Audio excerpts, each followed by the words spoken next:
Hello, everyone.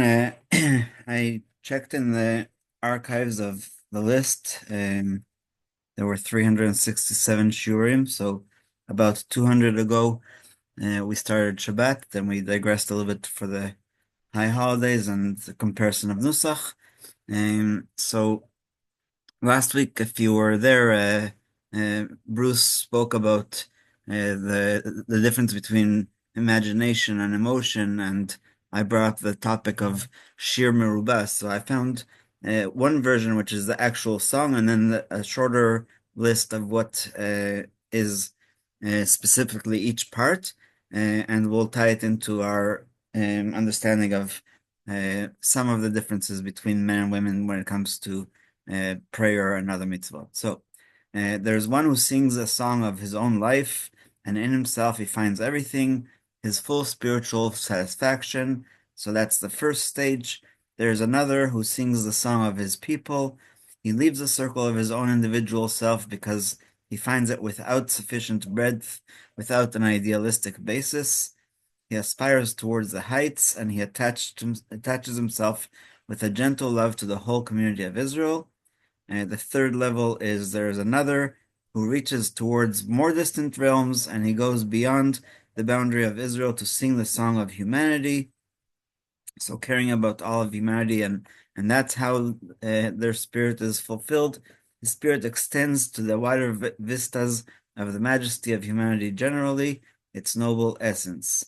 And last, then there is one who rises up toward wider horizons until he links himself with all existence, with all of God's creatures, with all worlds, and he sings his song with all of them. So this is known as Shir Merubah, literally a fourfold song. The quote here by Rabbi Ben Zion Boxer is from Lights of Holiness, or Rota Kodesh, but if I remember correctly, it was actually in what's called Shmona Kvatzim. So I'm not going to get into the politics of it, but somebody found 8 notebooks of Rav Kook, and there was a big battle in the family who those belonged to.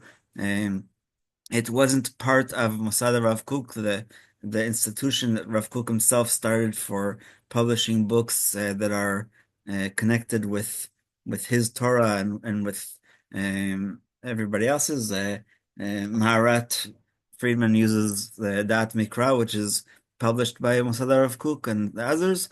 But anyway, these 8 notebooks called Kvatzim in Hebrew um, were not examined by his students, but rather by somebody who found them. And so there's a lot of questions how original they are. Again, I'm not getting into it, but in the first Kovetz, in the first notebook, um, and this is translated very recently. That's why we couldn't find it before. He talks about these 4 levels: intellect, emotion, imagination, and action. In the education of the individual, as well as in the education of people overall, of our nation and all of humanity, we must take psychological unity into consideration, i.e., that intellect should directly influence emotion, emotion should influence imagination, and imagination should influence action. So, uh, Bruce talked about last week about how a prophet, it's also in the Kuzari and also in Maimonides, a prophet needs to use a lot more of their imagination. That's why they're allowed, for example, to sacrifice on Mount Carmel as opposed to Mount Moriah, like Elijah did, and he's allowed to marry, 2 sisters like Yaakov as a prophet, according to Halacha that's forbidden. And there's other examples of prophets doing things that are against the simple understanding of the law. But because of their imagination, it was allowed.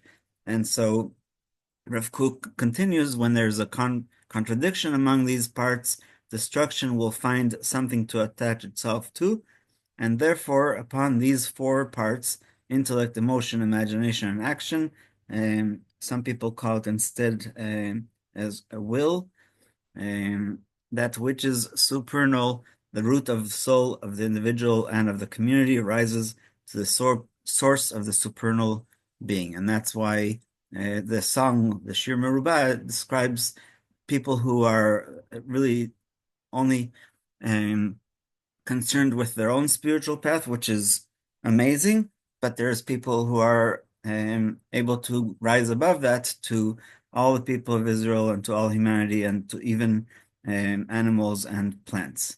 So back to our topic. I think that we did read this a year and a half ago, but let's do it again. My teacher of Tzvi Yehuda Kook regularly emphasized the principle that men and women are equal. However, after positing that key precept, he would occasionally dwell on the differences between men and women. The element of intellect is more discernible in men. That doesn't mean that women are stupid. It just means that they think more with like mathematical, rational, straight lines as opposed to women. By contrast, human emotion is more prominent in women, and so when it comes to our conversation with God, with our tefillah, as we learned yesterday in Rashi, women don't need that many rules and regulations of how to do it because their emotion is already more connected to Hashem in that way. So this is from the Sichot HaRatzia, literally the conversations or talks of Rav Tzvi Yehuda Kook. Of course, men also have feelings and women also intelligent, but in general, men incline more toward the intellect and women more toward emotion. This approach has recently been reinforced by various research studies on the brain and mind, from which it emerges that there are two types of intelligence, intellectual and emotional, IQ and EQ.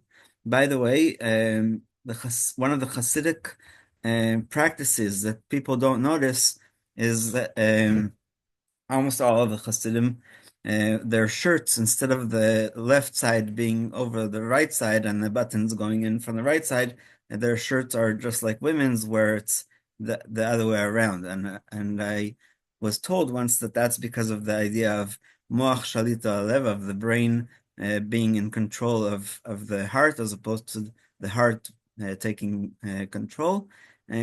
So as a result of this distinction, in certain areas, the man is more active, whereas the woman is more passive. After the intellect arrives at conclusions, it produces and constructs, whereas emotion is characterized by perceiving impressions from surrounding events. It does not initiate them, rather, it is impacted by them.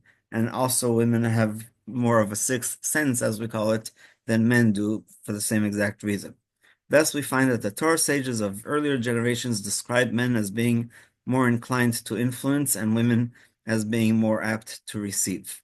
These two complementary traits allow us to connect wholly to the divine ideal, grow stronger in faith, live a Torah existence, and rectify the world under the Almighty's sovereignty, what's called Tikkun Olam.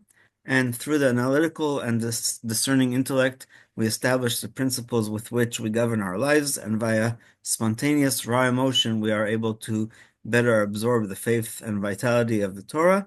In the following paragraphs, I will attempt to further refine this concept based on the words of Rav Kook and his son, Rav Tzvi Yehuda. So we'll stop here and we'll open up for questions.